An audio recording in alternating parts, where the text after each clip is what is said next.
জাতি এমন একটা জিনিস যদি কোনো মেয়ের নজর দেয় এর বিয়ে তো দিতই না, একেবারে বিয়ার আসতে বাঙ্গালা বিয়া, বুঝছেন না? এমন অবস্থা। এবং বিয়ে হইলো পরে ডিভোর্স করা লায়, আবার বাচ্চা হইতে দেয় না, বাচ্চা মেরা লায়। হ্যাঁ, একবার দুইবার তিনবারও বাচ্চা মারা যায়, এমন ঘটনা ঘটে দেখবেন।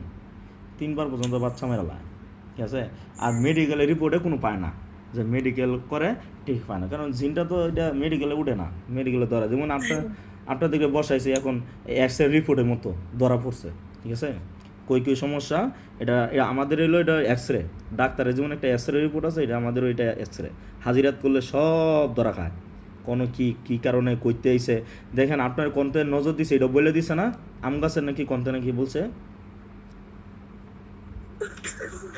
হুজুর এখন আমি বলি আপনার ওই যে 23-24 মানে 23 তারিখ হচ্ছে আপনার এমনি কাঁচা হলুদ অনুষ্ঠান, 24 তারিখ বিয়ের অনুষ্ঠান করার কথা আর ছিল। এটা ঠিক হয়ে যাবো গা। আর এতদিন আরে বাবা, বিশাল দেরি আছে, সমস্যা নাই, টেনশন করেন না। এমন কথা ছিল এঙ্গেজমেন্ট করায় রাখা, না এঙ্গেজমেন্ট তো ছেলে করাইলো না, ছেলের বাবা আন্টি করায় রেখে দিল।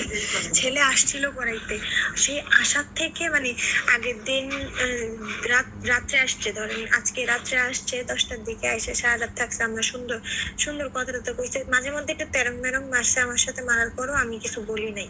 আমি আবার কি একটু ঠান্ডা মস্তিষ্কের মানুষ, আমি কাছের মানুষদের সাথে এত রাগারাগি কম করতে পারি। পরে আমি সুন্দর তারে বুঝাইছি টুঝাইছি, যেভাবে বোঝানো দরকার, একটা বউ যেভাবে বুঝাইতে পারে সুন্দর করে ভালোবাসা দিয়ে বুঝাইছি।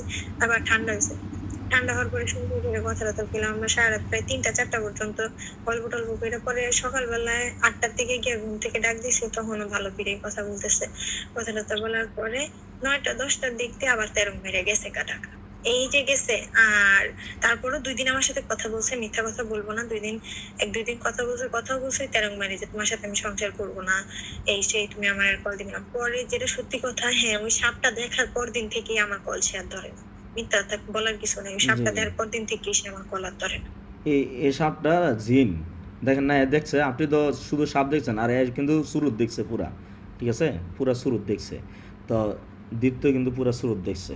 আর এটা আপনার হাজব্যান্ডের কি করছে, মাথার মধ্যে গিয়া বান দিয়া তার ব্রেন ঘুরায় নিছে, মন মস্তিষ্ক ঘুরায় নিছে, এবং তার মারও, ঠিক আছে। এগুলো সব ঠিক হয়ে যাবো, কাটতাছে। জিজ্ঞাসা করেন যে দীপ্ত, মোবাইলটা দীপ্তর সামনে নেন, দীপ্ত কয়টা কাটা হয়েছে দেখো তো, এখন তো লোক বাড়ায় দিছি, কয়টা কাটা হয়েছে। 4টা কাটা হয়েছে।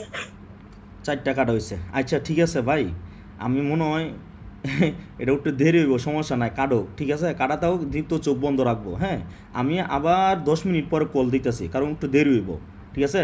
আর দীপ্ত যদি বলে সব কাটা হয়েছে, তাহলে আপনারা কল দিবেন আমারে, সমস্যা নাই। হ্যাঁ, কল দিবেন।